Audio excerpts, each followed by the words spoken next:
नमस्कार, न्यूज के इकलौते फैमिली शो न्यूज की पाठशाला में आप सभी का बहुत स्वागत। मैं हूं सुशांत सिन्हा।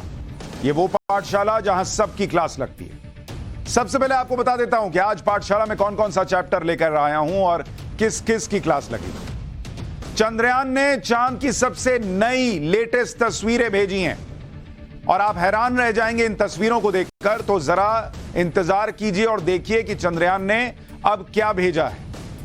इसके साथ ही इस वक्त चांद पर चंद्रयान क्या क्या कर रहा है उसकी एक एक तस्वीर आपको दिखाऊंगा, समझाऊंगा कि वहां क्या चल रहा होगा। विदेशी अखबारों में क्या छपा जो मोदी विरोधी धुआं धुआं हो गए, आज उन अखबारों की कटिंग्स दिखाऊंगा। लाखों की वो भीड़ जो इंडिया का, ये जो नया गठबंधन बना है इंडिया, इसका मोदी विरोधी और मोदी को हराने का सपना तोड़ने वाली लाखों की भीड़ से आपको मिलवाऊंगा। नीतीश, तेजस्वी, सबसे बदला लेने वाली भीड़ कहां से आई है, आज उसके बारे में बताऊंगा। इसके अलावा रूसी पुतिन ने एक और धोखेबाज को मरवा दिया है। क्या पुतिन के बदले की भी बात होगी?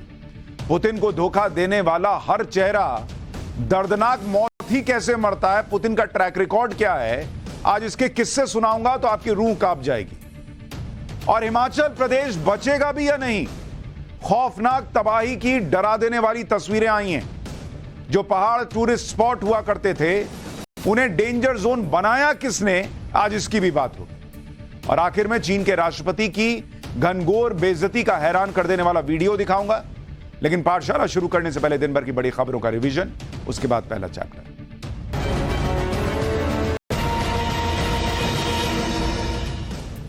कांग्रेस के नेता मणिशंकर अय्यर ने पीवी नरसिम्हा राव को लेकर विवादित बयान दिया है। मणिशंकर अय्यर ने कहा कि पीवी नरसिम्हा राव बीजेपी के पहले प्रधानमंत्री थे। बीजेपी ने मणिशंकर अय्यर के इस बयान पर कहा कि मणिशंकर परिवारवाद, पक्षपात और पाकिस्तान के समर्थक हैं और चुनाव के बाद कांग्रेस इस तरह के बयान दिलवाती है।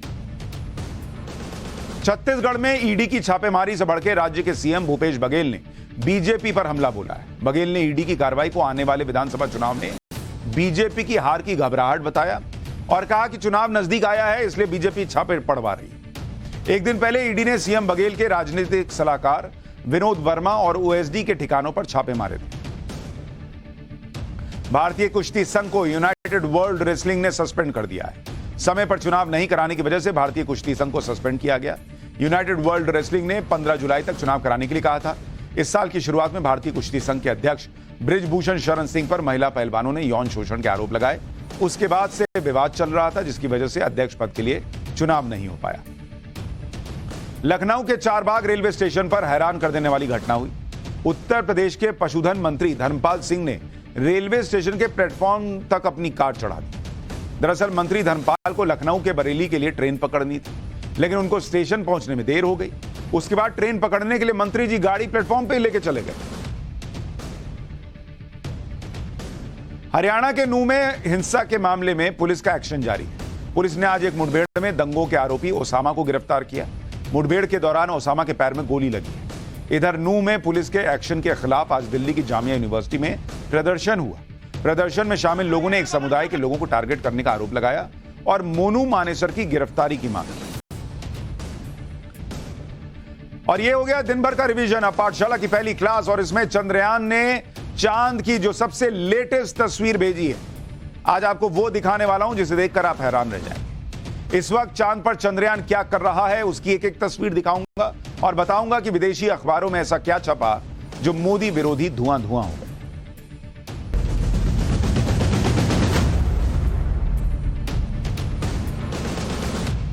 पूरी दुनिया में भारत के चंद्रयान की वाहवाही हो रही है। दुनिया भर भर के तारीफ कर रही है। यहां देश में गली गली, मोहल्ले मोहल्ले चर्चा चल रही है। क्या चाय की दुकान, क्या पनवाड़ी की दुकान, क्या सब्जी का ठेला, क्या मॉल, क्या रेस्टोरेंट, जहां जाइए लोग बातें कर रहे हैं कि अरे यार गजब ही कर दिया चंद्रयान ने। अरे देखे थे कल तुम, अरे बाद में देखे, अच्छा पाठशाला में सुने, यही चर्चा चल रही। बच्चे बच्चे को चंद्रयान के बारे में छोटी से छोटी जानकारी है। लेकिन हमारे देश में ही कुछ ऐसे नेता लोग भी भरे पड़े हैं जो चंद्रयान पर ऐसी अज्ञानता वाली बातें कर रहे हैं जिन्हें सुनेंगे तो आप माथा पीट लेंगे कि बॉस ये नेता हैं। ऐसे नेताओं के बारे में आज आपको आगे बताऊंगा, जिससे आप समझ सकेंगे कि अगर ये आपकी तरह पाठशाला ज्वाइन कर लेते तो आज ऐसा बोलकर अपनी जग हसाई न करवा रहे थे। लेकिन सबसे पहले देख लीजिए कि कल जो हमारे चंद्रयान मिशन का लैंडर रोवर चंद्रमा पर उतरा था, वो 24 घंटे बाद वहां क्या कर रहा है। और सबसे पहले आपको दिखाता हूं कि हमारे लैंडर ने वहां उतरने के बाद वहां से सबसे लेटेस्ट वीडियो भेजा है चंद्रमा से, और वो वीडियो आपको दिखा रहा हूं। ये तस्वीरें उस वक्त की हैं जब लैंडर के इमेजर कैमरा ने इन्हें कैद किया।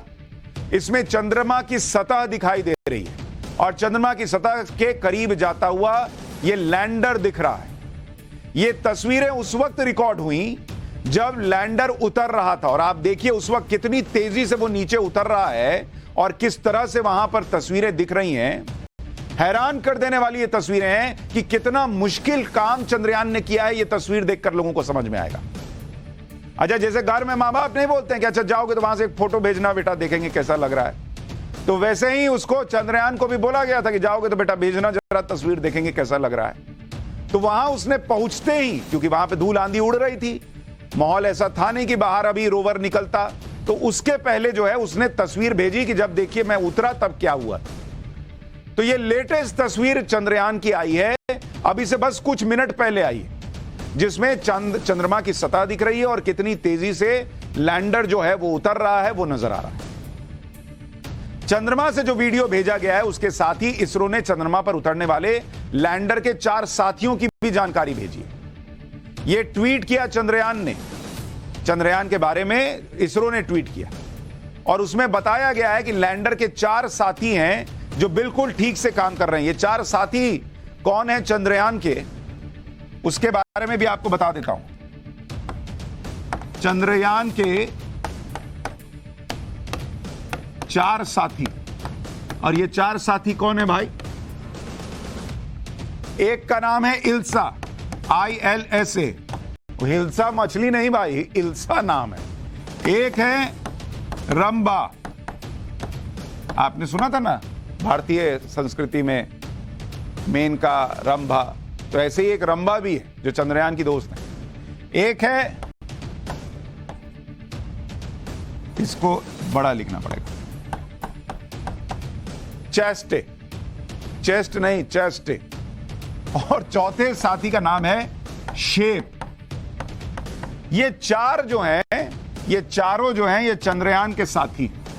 अब ये साथी कैसे हैं, ये क्या साथ देंगे, ये क्या काम करेंगे, इसके बारे में अभी आपको डिटेल में बताऊंगा। इनमें से एक को पहले ही ऑन कर दिया गया था और 3 को आज ऑन कर दिया गया है। ये 4 दोस्त जो हैं चंद्रयान के, वो चंद्रमा पर क्या करने वाले हैं और इनका सही सही वहां पर काम करना क्या लेकर आएगा भारत के लिए, दुनिया के लिए, आज आपको बताऊंगा। लेकिन पहले यह देख लीजिए कि भारत के चंद्रयान की सफलता ने कैसे पूरी दुनिया को हैरान कर दिया है। आज ही प्रधानमंत्री मोदी की एक तस्वीर वायरल हुई जिसमें वो साउथ अफ्रीका का एक प्रमुख अखबार पढ़ते हुए नजर आ रहे हैं। अखबार के फ्रंट पेज पर भारत के मून मिशन की सफलता की हेडलाइन थी। अखबार ने लिखा, India's Modi out of this world. ये वहां साउथ अफ्रीका के सबसे प्रमुख अखबार की हेडलाइन छपी है, जिसका मतलब है कि भारत के मोदी दुनिया में सबसे अलग। इस तस्वीर में पीएम मोदी के साथ ब्राजील के राष्ट्रपति लूला डी सिल्वा भी दिख रहे हैं। ऐसा लग रहा है कि ब्राजील के राष्ट्रपति भी दुनिया में भारत की कामयाबी के गवाह बन रहे हैं। पीएम मोदी जो अखबार पढ़ रहे हैं वो दक्षिण अफ्रीका का अखबार द स्टार है। आज सुबह विदेश मंत्री एस जयशंकर ने इस तस्वीर को शेयर किया। पिछले 24 घंटे से पूरी दुनिया में सिर्फ भारत की ही चर्चा चली रही है। ब्रिटेन के प्रतिष्ठित अखबार द गार्डियन ने लिखा है कि चंद्रयान की सफल लैंडिंग से भारत स्पेस पावर के तौर पर उभर चुका है, क्योंकि भारत सरकार भी यह देख रही है कि कैसे प्राइवेट स्पेस लॉन्च में और सैटेलाइट से जुड़े बिजनेस में इन्वेस्टमेंट को और बढ़ाया जाए। द गार्डियन लिख रहा है कि आखिरी कुछ मिनटों में चंद्रयान के लैंडर ने बेहद मुश्किल काम को अंजाम दिया और अपनी स्पीड को 3730 मील प्रति घंटे से लगभग 0 कर दिया और साथ ही खुद को हॉरिजॉन्टल से वर्टिकल पोजीशन पर ले आया। सही पोजीशंस में सही धक्का दिया जाना सबसे अहम होता है, क्योंकि अगर बहुत ज्यादा झटका लगता है तो लैंडर लड़खड़ा सकता था, वहीं जरूरत से कम ताकत लगाने पर लैंडर चांद पर गलत जगह पर भी उतर सकता था। लेकिन कल जो हुआ वही 2019 में नहीं हुआ था, क्योंकि लैंडर पोजीशन बदलने में नाकाम रहा। लेकिन इस बार भारत ने इतिहास रच दिया। ये द गार्डियन लिख रहा है, बड़ा अखबार, विदेशी अखबार। ये वो अखबार हैं जो कहीं से भी मौका नहीं छोड़ते भारत के बारे में नरेंद्र मोदी के खिलाफ लिखने में, लेकिन अब इनसे भी मजबूरी में लिखे जैसे लिखे, इनके भी हाथों से बस भारत की तारीफ ही निकल रही है, छापना पड़ रहा है। अमेरिका के प्रतिष्ठित अखबार द वॉशिंगटन पोस्ट, जो कोरोना के वक्त ये लोग छापते थे कि अरे देखिए यहां पर चिताएं जल रही, उसको भी बेचारे को लिखना पड़ रहा है। द वॉशिंगटन पोस्ट ने भारत के चंद्रयान की कामयाबी और रूस के लूना 25 मिशन की नाकामी की बात करते हुए लिखा कि यह सिर्फ भारत के स्पेस प्रोग्राम की शानदार उपलब्धि नहीं है, यह दुनिया की बदलती राजनीति का एक प्रतीक भी है। मतलब अब यह भी मान रहा है भाई कि दुनिया की राजनीति बदल रही है, इंडिया बॉस और इंडिया का मिशन बॉस और इंडिया का स्पेस मिशन बॉस। क्योंकि भारत ने तब चंद्रमा के उस इलाके पर सफल लैंडिंग की है जब उसी इलाके में रूस का मिशन चकनाचूर होकर गिरा। यह उस रूस का हाल है जिसने स्पेस प्रोग्राम को अपने वैश्विक प्रभुत्व को दिखाने का जरिया बनाया था। भाई दिखाता था अमेरिका, रूस, चीन, यही तीन कर पा रहे थे तो ये लोग दुनिया में बेचते थे कि बॉस है तुम चांद पे गए हो, तुम चांद पे लैंड किए हो, ये सब बोलते थे और दूसरों को नीचा दिखाते थे। आज इंडिया वहां इतने साल बाद ये सफर शुरू करने के बावजूद इनसे पहले पहुंच गया, वहां पहुंच गया चांद पे जहां ये लोग पहुंचे भी नहीं, लेकिन इंडिया किसी को नीचा नहीं दिखा। वॉशिंगटन पोस्ट लिख रहा है कि स्थितियां बदल चुकी हैं। 1989 में भारत की अर्थव्यवस्था तब के सोवियत संघ से आधी थी, लेकिन आज भारत की अर्थव्यवस्था रूस से 50% बढ़ी है। इसलिए अमेरिका से कदम मिलाने की बात तो दूर, रूस आज भारत से ही कदम नहीं मिला पा रहा। ब्रिटिश मैगजीन द इकोनॉमिस्ट ने तो यह लिखा कि भारत ने न सिर्फ चंद्रमा पर लैंडिंग की, बल्कि ये लैंडिंग स्टाइल के साथ की। लोग बता रहे हैं कि इंडिया का रौला देखिए बॉस, कि इंडिया सिर्फ उतरा नहीं है, स्टाइल के साथ उतरा है, ये छाप रहे हैं। ये ऐसा काम है जो दुनिया में कोई नहीं कर सका। ये ग्लोबल लीडर के तौर पर भारत की छवि को मजबूत करता है। ये नहीं लिख रहे कि ग्लोबल लीडर भारत को बना रहा है, वो कह रहे हैं कि ग्लोबल लीडर की छवि को और मजबूत कर रहा है। मतलब वो मान रहे हैं कि इंडिया ऑलरेडी ग्लोबल लीडर बन चुका है और अब भारत के स्पेस मिशन ने भारत की उस इमेज को और मजबूत किया है। द इकोनॉमिस्ट ने लिखा कि एक वक्त ऐसा था जब मून मिशन में भारत रूस की मदद लिया करता था, लेकिन अब रूस भी वो ना कर सका जो भारत ने कर दिखाया। ऐसा पढ़ के, ऐसा सुन के ऐसा दिल 56 इंच का छाती जो है वो 106 इंच का हो जा रहा है, 112 का हो जा रहा है। लिखना पड़ रहा है बॉस। ऐसे ऐसे लोग, ऐसे ऐसे देश जो हम पर 200 साल राज करके गए, आज छाप रहे हैं कि देखिए इंडिया जो है वो दुनिया में राज कर रहा है। द इकोनॉमिस्ट ने लिखा कि 10 साल पहले भारत के चंद्रयान 2 के लिए रूस लैंडर बनाने वाला था, लेकिन रूस को स्पेस मिशन में जो नाकामी मिली उससे भारत ने अपने दम पर ही काम करने का फैसला किया। चंद्रयान 2 तो कामयाब नहीं हुआ, लेकिन चंद्रयान 3 की कामयाबी के बाद यह साबित हो गया कि भारत का फैसला सही था। अमेरिका के न्यूयॉर्क टाइम्स ने क्या लिखा है यह भी सुनिए। भारत की सफलता ने स्पेस का अगला चैप्टर खोल दिया है। यह सफलता उस वक्त मिली है जब भारत दुनिया में अपने अलग स्थान के लिए कूटनीतिक जोर दे रहा है। प्रधानमंत्री नरेंद्र मोदी की सरकार का मैसेज क्लियर है कि अगर भारत दुनिया के लीडरशिप रोल में आएगा तो इससे दुनिया का ही भला होगा। यहां लोग कितना भी नकारे हैं, लेकिन विदेशी अखबारों को मानना पड़ रहा है कि नरेंद्र मोदी जिस तरह से भारत को लीड करा रहे हैं, भारत लीड करेगा ये दुनिया को बता रहे हैं, उसका भी मैसेज इस बार सामने आ गया है चंद्रयान के जरिए। अमेरिका की मशहूर टाइम मैगजीन में लिखा गया है कि दुनिया के 3 देश अमेरिका, चीन और रूस चंद्रमा पर सॉफ्ट लैंडिंग कर चुके हैं, लेकिन भारत ने जो किया वो कोई नहीं कर पाया। ऐसा नहीं था कि किसी ने चंद्रमा के साउथ पोल पर पहुंचने की कोशिश नहीं की, कोशिश हुई थी, लेकिन यह कोशिश बार बार फेल हुई। भारत अब चंद्रमा के साउथ पोल पर पहुंच गया है, तो साउथ पोल से जुड़ी जानकारियां आगे भविष्य में बहुत काम की होंगी, क्योंकि साउथ पोल के बारे में यह मानना है कि यहां जो बर्फ जमी है उसे पीने के पानी के तौर पर बनाया जा सकता है, इस्तेमाल किया जा सकता है।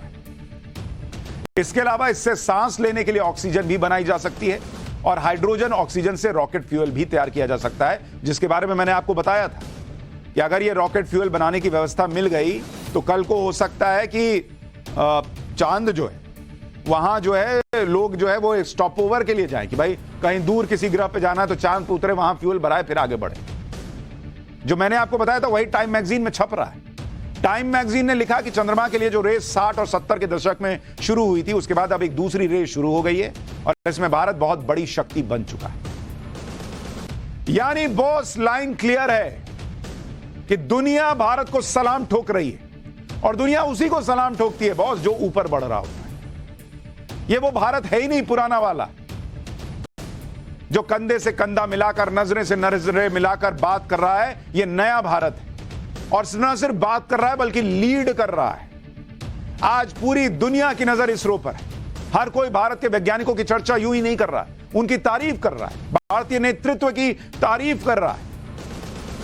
लेकिन इन सब के बीच इसरो की नजर चंद्रमा पर टिकी हुई है, क्योंकि वहां पिछले 24 घंटे से रोवर काम पर लगा हुआ है। कुछ देर पहले ही इसरो ने बताया कि मिशन की सभी एक्टिविटी तय वक्त के मुताबिक हो रही है, यानी अभी भी सब कुछ परफेक्ट जा रहा है, सभी सिस्टम नॉर्मल है।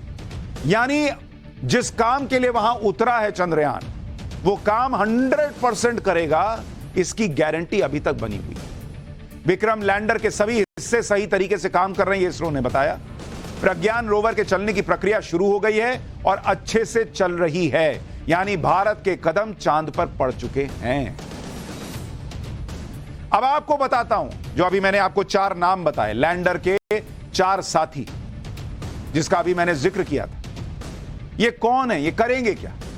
सबसे पहले सुनिए रंभा के बारे में। ये किसी भारतीय सनातनी कहानी की रंभा नहीं है, बल्कि ये इसरो के मिशन रंभा, इसरो के मिशन चंद्रयान की साथी रंभा है।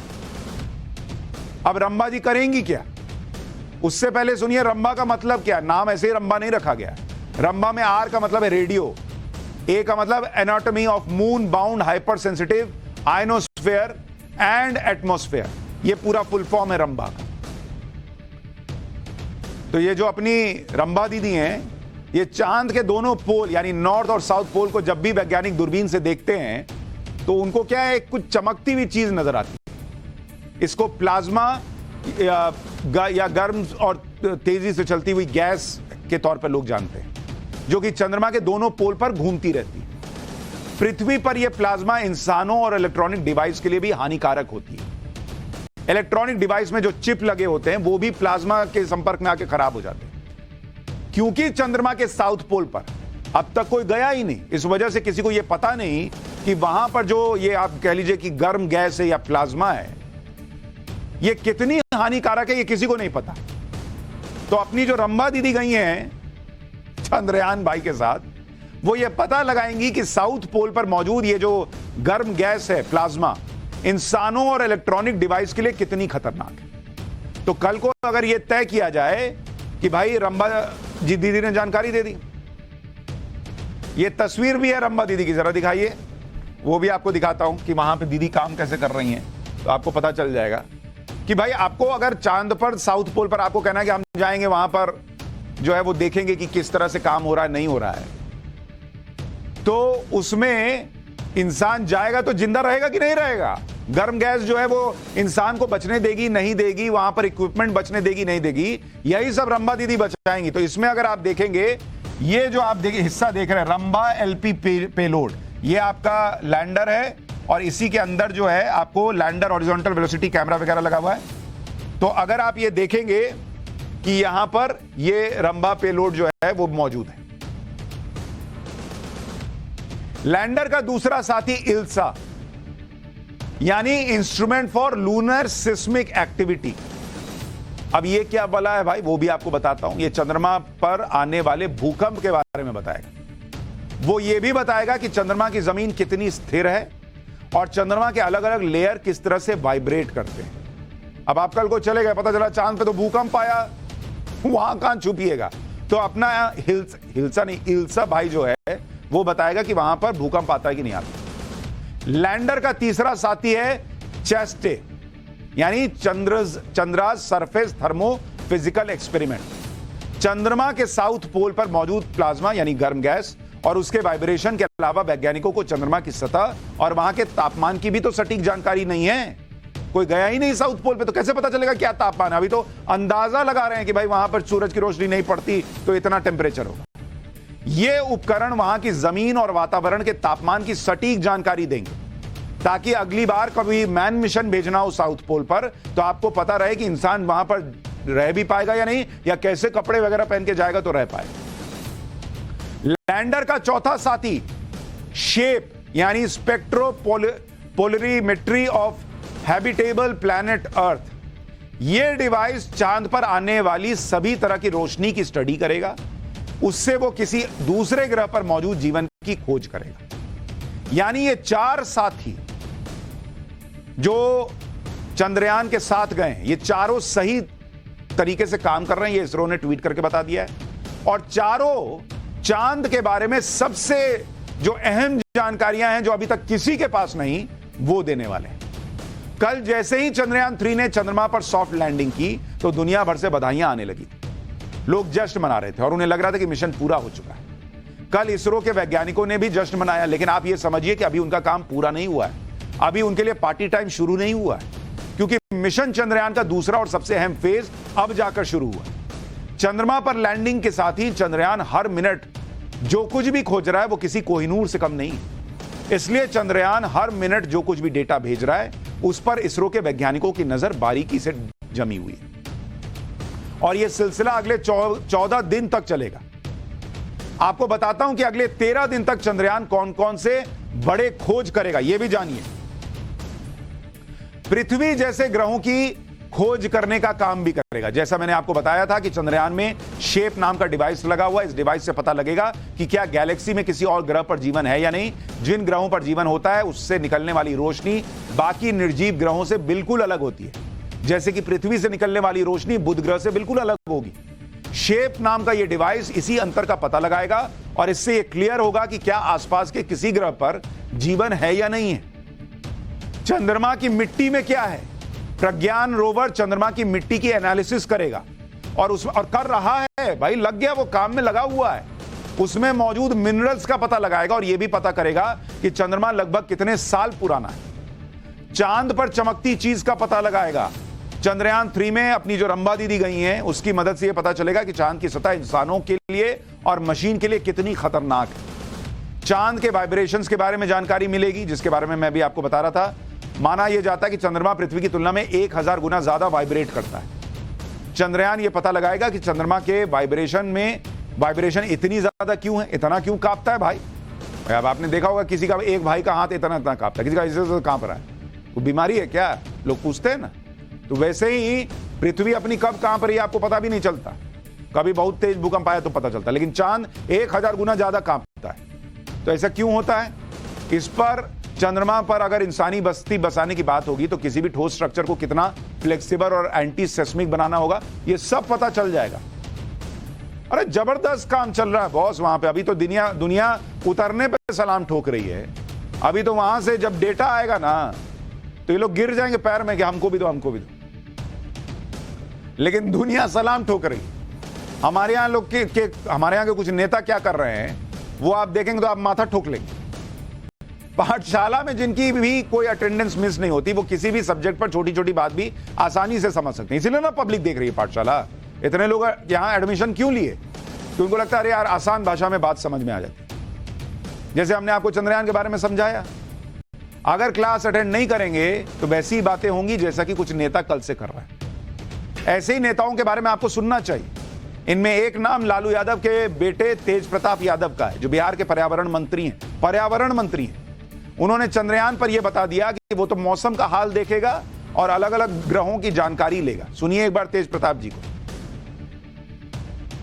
तो चंद्रयान तो मौसम का और ऊपर में अंतरिक्ष का जितना प्लैनेट्स है सबका वो पता लगाता है कि कहाँ क्या है। अच्छा, तो वैज्ञानिक लोग जो इसमें है उनको हम बहुत बहुत धन्यवाद देते हैं। अच्छा, तेज प्रताप रिसर्च करते हैं।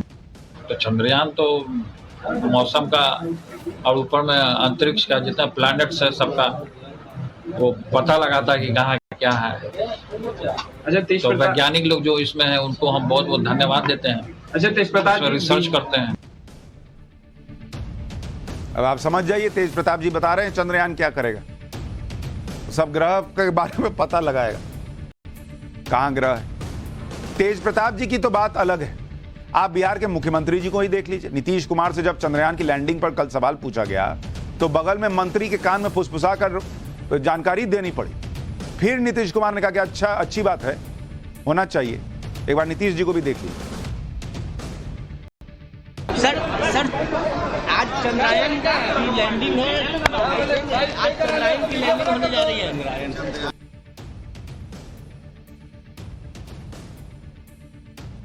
चंद्रयान 3 की लैंडिंग हो रही है सर। अरे चलती अच्छी बात है, सब में तो ठीक है। नीतीश जी को मंत्री जी बता रहे हैं कि चांद पे चंद्रयान गया है, उसके बारे में पूछ रहे थे। हाँ, अच्छी बात। सब एक से एक बढ़कर एक है बॉस। नीतीश कुमार की इंडिया वाली साथी ममता बनर्जी ने तो कुछ ऐसा कह दिया कि वो बात वायरल हो गई। उन्होंने चंद्रयान पर क्रेडिट वाली सियासत के बीच इंदिरा गांधी और भारत के पहले अंतरिक्ष यात्री राकेश शर्मा के बीच बातचीत का जिक्र किया, लेकिन राकेश शर्मा को राकेश रोशन बना दिया। राकेश रोशन यानी ऋतिक रोशन के पापा, बड़े फिल्मकार। सुनिए ममता बनर्जी को। আর্লিয়ার অলসো আপনারা জানেন ইন্দিরা গান্ধী যখন প্রাইম মিনিস্টার ছিলেন তিনি চাঁদে মানুষ পাঠিয়েছিলেন। আমরা তখন ছোট ছিলাম। আমার মনে আছে চাঁদের মাটিতে যখন তারা পৌঁছেছিলেন ইন্দিরা গান্ধী জিজ্ঞেস করেছিলেন রাকেশ रोशन के যে उधर से कैसे लग रहा है, आसमान से कैसे लग रहा है महाकाश से इंडिया को। तो ওরা উত্তর দিয়েছিল सारे जहां से अच्छा हिंदुस्तान हमारा। बहुत सारे लोग लगे हुए हैं, नेहरू जी, इंदिरा जी, सब ने क्या किया ये बताने में, और इस चक्कर में गलतियां भी हो रही हैं।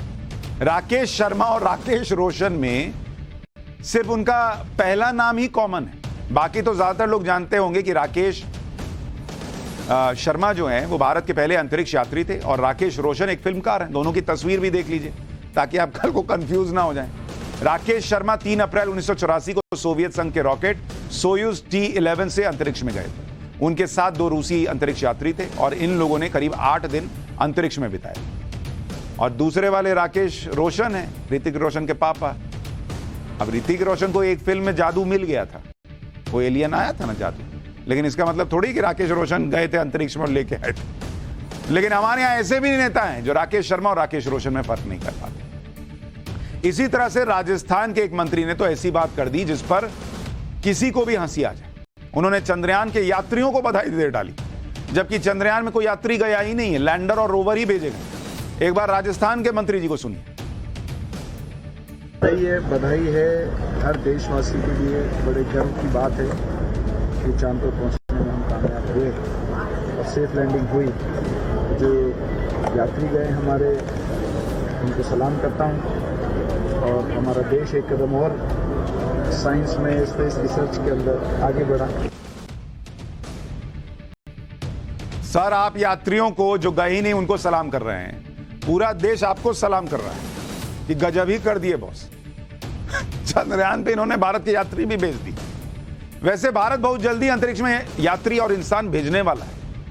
शायद हो सकता है फ्यूचर की बधाई इन्होंने अभी दे दी। आपको बताता हूं कि आगे इसरो का क्या फ्यूचर प्लान है। सितंबर में सूर्य की स्टडी के लिए स्पेसक्राफ्ट आदित्य L1 को भेजने का प्लान है। सूर्य के बारे में जानकारी जुटाने वाला भारत का पहला मिशन होने जा रहा है।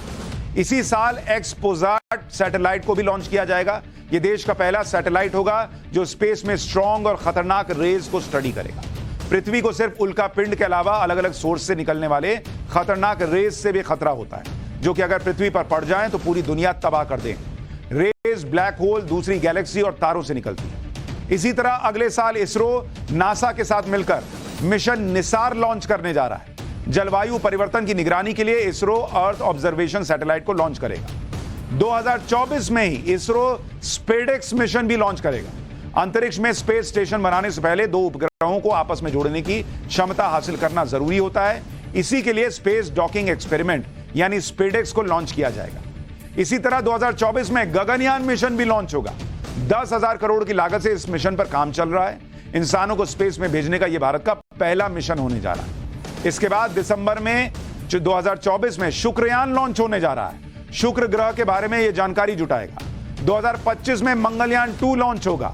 मिशन का मकसद मार्स के बारे में और जानकारी जुटाना है। इसी मिशन के आधार पर साल 2030 में मार्स पर सॉफ्ट लैंडिंग की भी प्लानिंग होगी। यानी इंडिया साफ कह रहा है कि यह दिल मांगे मोर। अब इंडिया रुकने वाला नहीं है भाई।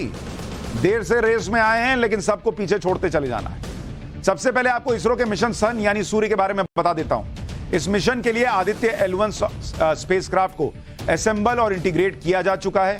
और स्पेसक्राफ्ट को श्रीहरिकोटा के सतीश धवन स्पेस सेंटर में लाया जा चुका है। मिशन पर करीब 370 करोड़ रुपए खर्च किए जा रहे हैं। इसरो चीफ भी ये कंफर्म कर चुके हैं कि सितंबर के पहले हफ्ते में मिशन लॉन्च हो जाएगा। यानी दुनिया अभी चंद्रयान को लेकर सलामी ठोकी रही होगी, उधर हमारा सूरज पे मिशन चला जाएगा। मिशन के तहत स्पेसक्राफ्ट आदित्य L1 को सन अर्थ सिस्टम के लैंग्रेज पॉइंट के करीब हेलो ऑर्बिट में स्थापित किया जाएगा। लैंग्रेज पॉइंट अंतरिक्ष में वो जगह होती है जहां किसी ऑब्जेक्ट को पहुंचा दिया जाए तो वो ऑब्जेक्ट वहीं रह सकता है, क्योंकि इस जगह पर सूर्य और पृथ्वी गुरुत्वाकर्षण बल का एक बैलेंस पॉइंट होता है। यह ऑर्बिट पृथ्वी से करीब 15 लाख किलोमीटर की दूरी पर है। आदित्य L1 के साथ 7 पेलोड भी अंतरिक्ष में भेजे जाएंगे जो सूरज की अलग अलग परतों की स्टडी करेंगे, जिससे सूरज की सतह पर उठने वाले तूफान और दूसरी हलचल का अंतरिक्ष और पृथ्वी के मौसम पर पड़ने वाले असर को लेकर जानकारी मिल पाए।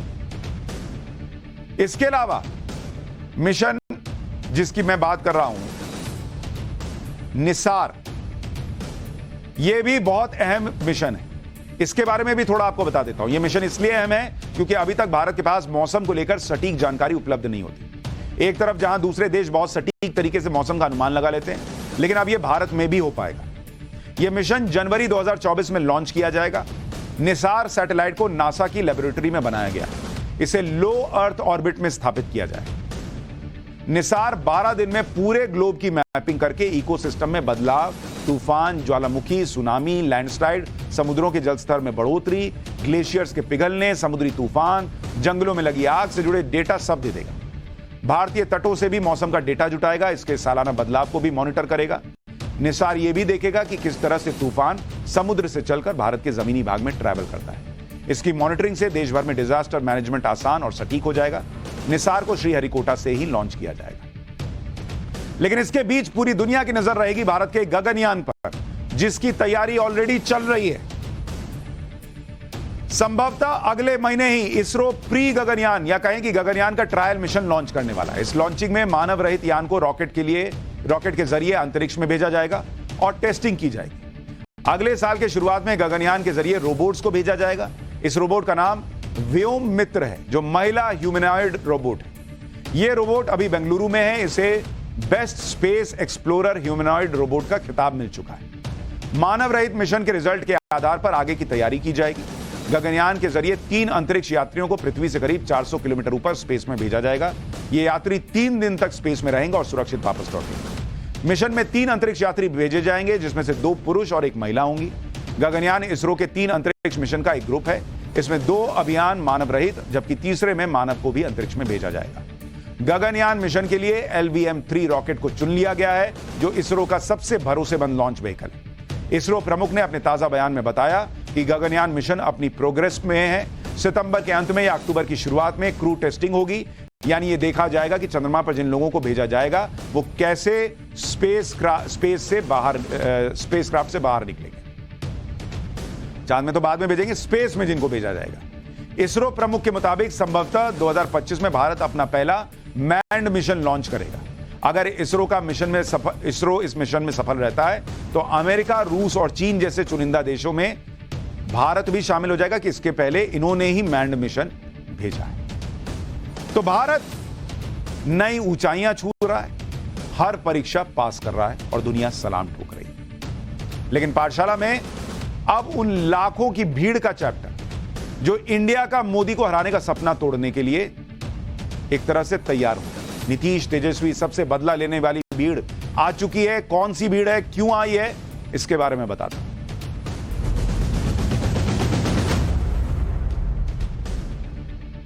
बिहार के मुख्यमंत्री नीतीश कुमार को ना चंद्रयान के बारे में पता है, ना ही बिहार के नौजवानों की तकलीफ का पता है। नीतीश बाबू तो इंडिया गठबंधन के जरिए नरेंद्र मोदी को हराने का सपना देख रहे हैं। नीतीश कुमार को लाखों की उस भीड़ के सपने से कोई मतलब ही नहीं लगता जो नौकरी के लिए रेलवे प्लेटफॉर्म पर सोने को मजबूर है। बिहार में कल रात से ही लाखों की संख्या में छात्र पहुंच रहे हैं पटना, और इन छात्रों की भीड़ वाली ऐसी ऐसी तस्वीरें आई हैं जो आपको हैरान कर देंगी। दरअसल बिहार में आज से बीपीएससी की शिक्षक भर्ती परीक्षा शुरू हो गई। इस परीक्षा में शामिल होने के लिए देश भर से लाखों छात्र आ गए। बिहार सरकार को पता था कि इतने छात्र आने वाले, उसके बाद भी छात्रों की भीड़ को संभालने के लिए कोई व्यवस्था नहीं की गई। ये तस्वीर आप देख लीजिए बॉस, यहां कोई हादसा ना हो गया, यही बहुत बड़ी बात है। ये तस्वीरें जो आप देख रहे हैं वो पटना रेलवे स्टेशन की। आप देखिए और अंदाजा लगाइए कैसी खचाखच भीड़ है। फुल फ्रेम लीजिए जरा, इसको दिखाइए।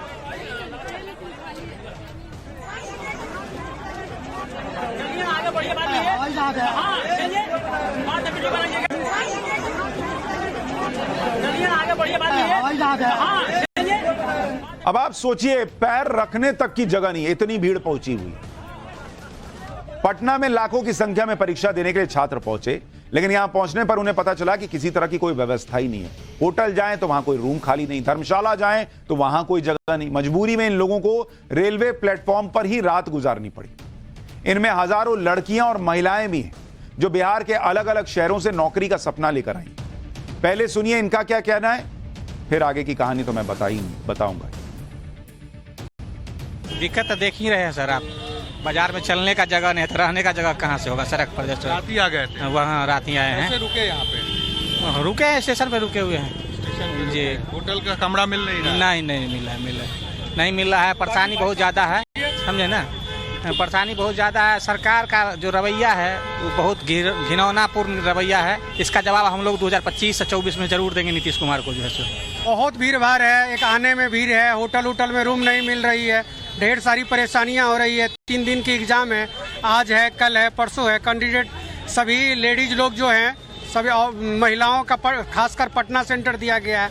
रहने की कोई व्यवस्था नहीं है, प्लेटफॉर्म पे सो रहे हैं, रास्ते में सो रहे हैं। ये हम लोगों की बदकिस्मती समझिए, जो कि इस सरकार में हम लोगों को इतना झेलना पड़ रहा है। बहुत दिक्कत का सामना करना पड़ रहा है। प्लेटफॉर्म पर हम भी रुके हुए हैं, लखीसराय से आए हैं, कल ही आए हुए हैं। और मेरी बेटी है, लड़की है, लेकिन कहीं देखे कि होटल में देखे तो जगह नहीं मिला, तो प्लेटफॉर्म पर रुके हुए हैं। एक्चुअली स्टेट 19 में मेरिट लिस्ट में आया हुआ है, इसको इस एग्जाम का कोई जरूरत ही नहीं था। लेकिन नीतीश कुमार का ये जो बदमाशी बोली है, पात्रता परीक्षा उसको बना करके उसको करके फिर से एग्जाम ले रहा है। नीतीश कुमार का पॉलिटिक्स है ना, बहुत गंदा पॉलिटिक्स है। तो रोज जो है बिहार सरकार में जो है शिक्षक बहाली का नियम रोज चेंज होता है, जब मर्जी तब चेंज कर दिया जाता है। यानी पब्लिक फुल फायर है। करिए 2024 के लोकसभा चुनाव में और 2025 के चुनाव में सबक सिखा देंगे इन लोगों को, जो हम लोग को इस तरह से छोड़ दिए हैं सड़क। बिहार की शिक्षक भर्ती परीक्षा में शामिल होने के लिए दूसरे राज्यों से भी हजारों लाखों की संख्या में छात्र और छात्राएं पहुंचे। आप देख रहे हैं स्टेशन पे बैठे हैं, बेचारी लड़कियां स्टेशन पे रह रही हैं, वहां पे पढ़ाई कर रही हैं और एग्जाम दे रही हैं। इन सभी को किस तरह की परेशानी का सामना करना पड़ रहा है, सुनिए एक बार। हम लोग की ट्रेन 3 बजे आ गई थी, तो हम लोग होटल वगैरह देखे पर सारा होटल फुल था, तो हम लोग को बहुत प्रॉब्लम हुआ। तो फिर हम लोग रिटर्न यहाँ आए, रात से हम लोग यहीं हैं। हम यहाँ पर 2 बजे उठते हैं, उसके बाद हम लोग गए बाहर देखे कि मतलब मिल जाना चाहिए रूम नहीं मिला, तो फिर हम लोग यहीं पर रुकना पड़ा। थोड़ा परेशानी तो हुई, लेकिन प्रशासन को देखना चाहिए कि हम लोग के लिए रूम, लड़कियों के लिए खास करके एक और बनाना चाहिए, वहाँ पर लड़कियाँ रुक सके रात में। और जिस प्रकार से हम लोग घर से आते हैं उसकी वजह से हम लोग को प्रॉब्लम हो रही है, अगर देखा जाए तो। बेचारी लड़कियां स्टेशन पर रह रही, वहीं पढ़ रही हैं और फिर जाकर एग्जाम दे रही। पहले ये देखिए कि बिहार में शिक्षक भर्ती परीक्षा में कितनी पोस्ट है और उसके लिए कितने लोगों ने आवेदन किया हुआ है। फिर आपको समझ में आ जाएगा कि सरकार की तैयारी कैसी थी और क्यों उनको तैयारी तो कम से कम थोड़ी रखनी चाहिए थी। ये बीपीएससी की शिक्षक भर्ती की परीक्षा है, शिक्षक भर्ती परीक्षा, और ये कितने दिन चलनी? ये 3 दिन की परीक्षा है बॉस, 3 दिन चलने वाली है, 24 से 26 अगस्त तक। अब आप 3 दिन के लिए इतने लोगों को जब आपने बांटा, एग्जाम का वो दिया होगा ना पर्चा भाई कि तुम्हारा सेंटर यहां है, तो आपको पता नहीं था कितने लोग आ रहे हैं। कुल पद कितने हैं?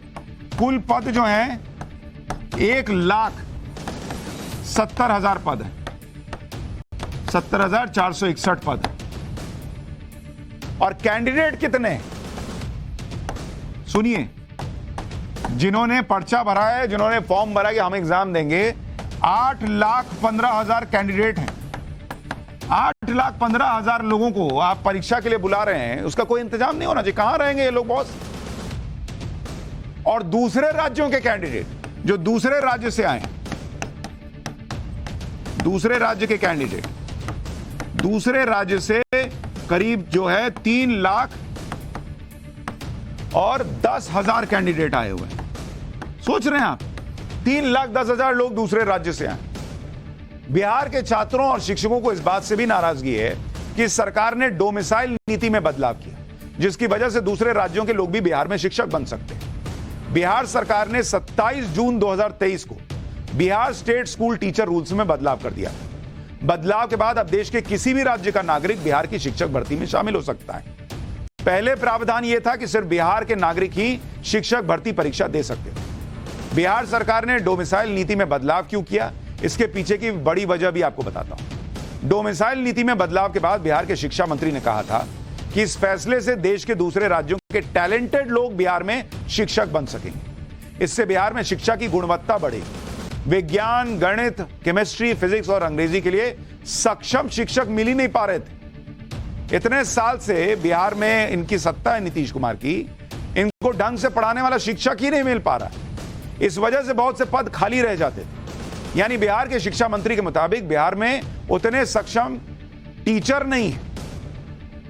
और वो क्यों नहीं है? क्योंकि वो इतने सक्षम छात्र नहीं बन पाए जो इन सब्जेक्ट के शिक्षक बन सके। एक बार उनका वो बयान सुनिए, फिर आपको याद दिलाऊंगा कि तेजस्वी यादव क्या कहा करते थे।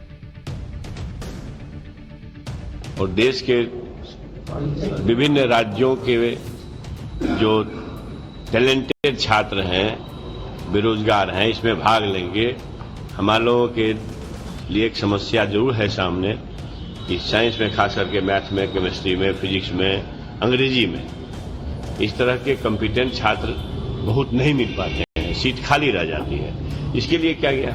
मतलब ये कि साइंस ब्लॉक में रिक्तियां रह जाती थी। आप देखें ना कि अध्यापक प्रधान शिक्षक की बहाली हुई और उसमें 6,000 में कितना 369 लोग आए। तो ये है कि बेहतरीन गुणवत्तापूर्ण शिक्षण कार्य के लिए गुणवत्तापूर्ण विषय के विशेषज्ञ आवे, और खास करके साइंस और अंग्रेजी की समस्या थी, इसलिए ओपन किया गया। जबकि इसी डोमिसाइल पॉलिसी पर विपक्ष में रहते हुए आरजेडी की राय अलग हुआ करती। साल 2020 में तेजस्वी यादव ने डोमिसाइल पॉलिसी को लेकर क्या कहा था, वो बयान याद दिलाता हूं। हम लोगों की मांग थी कि जो अभी देखते होंगे जो थोड़ा मोड़ा बहाली जो निकलता है बिहार में, देखा जाता है कि बाहर के राज्य लेकर बाहर के राज्यों के लोग जो हैं आकर के यहाँ रोजगार उनको मिल जाता। तो अगर ये डोमिसाइल कानून आता है तो लगभग 85 से 90% बिहार के लोगों को बिहार में ही नौकरी मिलेगी।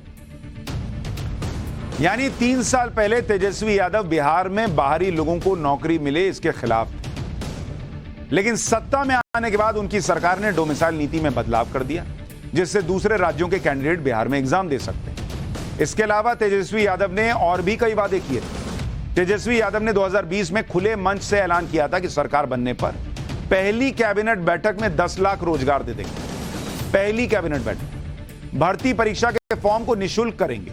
परीक्षा केंद्र तक पहुंचने के ट्रांसपोर्ट की व्यवस्था की जाएगी। अब बिहार के छात्र सवाल पूछ रहे हैं कि वादे कितने पूरे किए बॉस? तेजस्वी यादव को उनके ये वादे याद दिलाए जा रहे हैं। बिहार में शिक्षा व्यवस्था और बेरोजगारी का क्या हाल है, आपको यह भी देखना चाहिए। प्राइमरी से कक्षा 12वीं तक 2,50,000 शिक्षकों के पद खाली हैं। इनमें से 90,000 शिक्षकों के पद उच्च माध्यमिक स्कूल के हैं। नीति आयोग की स्कूल एजुकेशन क्वालिटी इंडेक्स में बिहार 19वें नंबर पर है। केंद्रीय शिक्षा मंत्रालय की 2021 की परफॉर्मेंस ग्रेडिंग इंडेक्स में बिहार 27वें नंबर पर है। Centre for monitoring Indian economy के मुताबिक बिहार में अप्रैल में बेरोजगारी दर 17.6% थी, जबकि राष्ट्रीय औसत 7.5% का है। और यह नीतीश कुमार को इंडिया का प्राइम मिनिस्टर बनना है। बिहार में 20 साल में क्या किए हैं वो सबके सामने। सब जगह बिहार नीचे से टॉप कर रहा है, लेकिन सपना प्राइम मिनिस्टर बनने का है। बिहार में एजुकेशन और नौकरी दोनों का ही बुरा हाल है, लेकिन क्या कीजिएगा, सबका सपना है।